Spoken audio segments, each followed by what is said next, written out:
Hey guys, welcome back to 9 to 5 Data Engineer. Today we'll start with the basic join questions.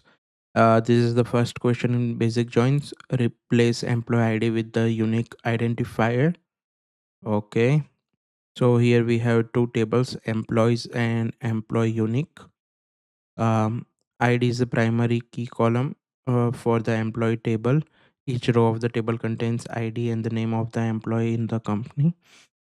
Employee unique is a ID and unique ID is the primary key combination of columns with unique values for this table. Each row of this table contains the ID and corresponding unique ID of an employee in the company. Okay, so here's the question. Write a solution to show the unique ID of each user. Okay, if a user does not have a unique ID, replace just and show null. So this is important. Return the result table in any order.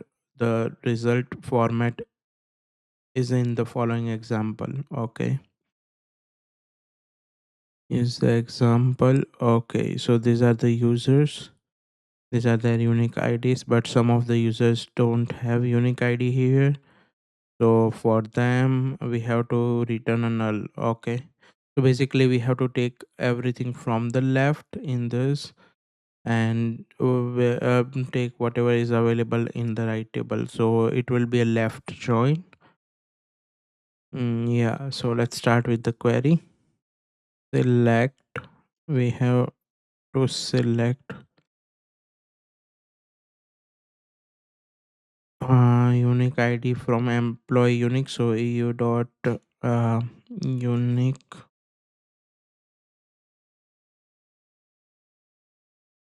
unique ID, and e dot will take a name from employee employees, e left join on employee unique table.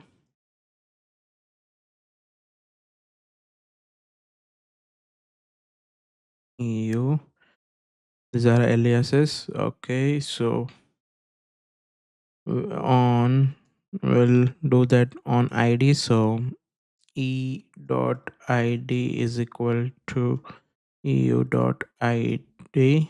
I think this should run fine. Let's check. Yes, our test case got accepted. Yeah, so we got the same return. So whenever you are doing something like this where you have to include everything from the first table, you just have to use a left join. Thank you for watching. I'll see you in the next one.